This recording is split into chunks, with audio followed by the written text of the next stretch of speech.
اچھا، جنت میں عزت کے ساتھ رہیں گے، بے عزتی کا وہاں پہ سوال نہیں ہوگا. اور جنت میں ہمارے خاندان والے بھی دعا کیجئے کہ اللہ سب کو جنت میں ہمارے ساتھ رکھے، سب مل کر رہیں گے. اور وہاں پہ بعض جنتیں تو پوری کی پوری یہ سے لے کر زٹ تک پورا سونا ہی سونا ہوگا. بعض جنتیں پوری کی پوری چاندی کی ہوں گی. بعض جنتوں میں دونوں مکس رہے گا، دونوں ملے ہوئے وہاں پہ رہیں گے. اور جنت بنانے والا اللہ ہے، بنانے والا اللہ ہے. جنت کے بارے میں یہ کہ سونے کی، یہ کہ چاندی کی، اور اس کے درمیان میں جو کانکریٹ لگایا گیا ہوگا، پتھر، ہیرے اور موتی رہیں گے. یہ کہ ایک موتی بھی ایسا ہے کہ دنیا میں اگر ڈال دیا گیا تو دنیا بے رونق بن جائے گی، اور پوری دنیا کی قیمت ادا بھی کریں تو یہ اس کی قیمت بھی ادا نہیں کی جا سکتی. اور اس کا کانکریٹ ہوگا جو مٹی لگائی گئی ہوگی، یہ مٹی جو ہوگی مشک اور عنبر ہوگی.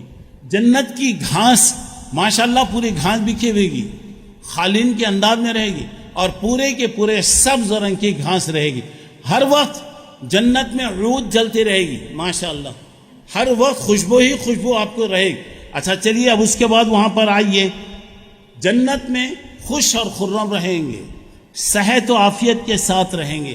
جنت میں کے 100 درجے ہیں، جنت کے 100 درجے ہیں. ہر درجے کے درمیان میں اتنا ہی فاصلہ جیسے زمین اور آسمان کے درمیان میں. اور سب سے بہترین جنت جنت الفردوس، اس کے اوپر اللہ کا عرش ہوگا. اسی لیے اللہ کے نبی صلی اللہ علیہ وسلم نے فرمایا جب اللہ سے مانگو تو جنت الفردوس مانگو، جنت الفردوس مانگو. اللہ تبارک و تعالیٰ آپ کو کیا کرے گا؟ جنت. اگر وہ نہیں ملا تو اس کے بعد اس کے بعد اس کے بعد اس کے بعد، ارے جنت میں ایک بالش کے برابر بھی اگر جگہ مل جائے تو ساری دنیا سے بہتر، ساری دنیا اس کا مقابلہ بھی نہیں کر سکتی. اچھا چلیے، اب اس کے بعد آئیے جنت کے اندر کیا ہو رہا. جنت میں سب سے آخر میں جانے والا، سب سے آخر، جیسے دوزخ سے اس کو نکالیں گے گناہوں کی وجہ سے اور بعد میں اسے جنت میں داخل کیا جائے گا، تو اب وہاں پہ کیا ہوگا؟ اب اسے جو اللہ تعالیٰ دیں گے، اسے جو ملے گا معمولی جھوپڑا، معمولی جھوپڑا. اور اس کا جھوپڑا جو ہوگا دنیا سے 10 حصے زیادہ رہے گا، پوری دنیا سے 10 حصے. اب جس کے high class, deluxe class, super class جس کے وہ رہیں گے، اب وہ کیسے رہیں گے؟ دعا کیجئے کہ اللہ تعالیٰ یہ نعمتیں ہمیں نصیب فرمائے. اچھا چلیے، اب اس کے بعد آئیے جنت کی بڑی نعمتیں کیا ہوں گی وہاں پہ.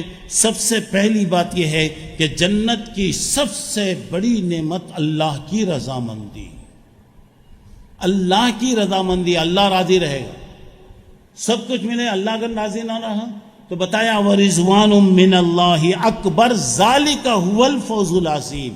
سورہ توبہ میں 70 پر 2 نمبر کی آیت ہے.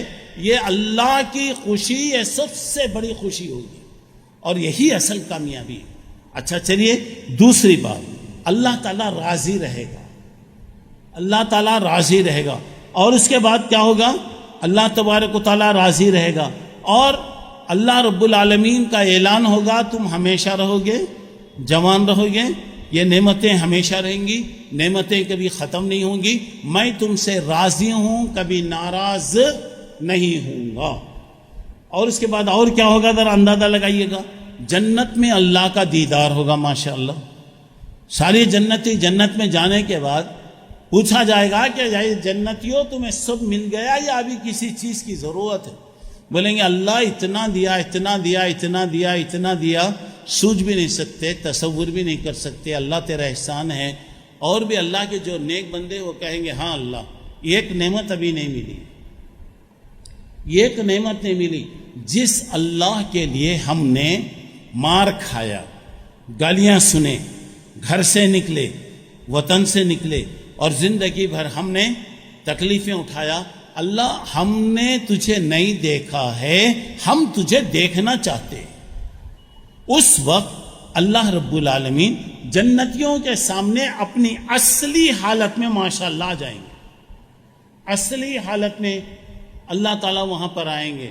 اور اللہ کے نبی نے فرمایا لوگو 14ویں رات کے چاند کو اگر تم دیکھتے ہو، کیا تمہاری آنکھوں کو تکلیف ہوتی؟ کوئی چاند کو دیکھا تو تکلیف ہوتی کیا؟ بولا نہیں. اسی طرح آپ اللہ رب العالمین کو دیکھیں گے انشاءاللہ، اور اللہ تبارک و تعالیٰ سے ملاقاتیں ہوں گی. جمعہ کے دن بازار لگے گا، اللہ سے ملاقات ہوگی، بات ہوگی. یہ تو میں مختصر طور سے آپ کو اس کے بارے میں بتایا، کیونکہ اب میں پوری تفصیل سے اگر میں بتاؤں گا تو پورا وقت اسی میں چلا جاتا. تو صرف میں جنت کیا ہے اس کے مختصر سے آپ کے بارے میں اشارہ کیا.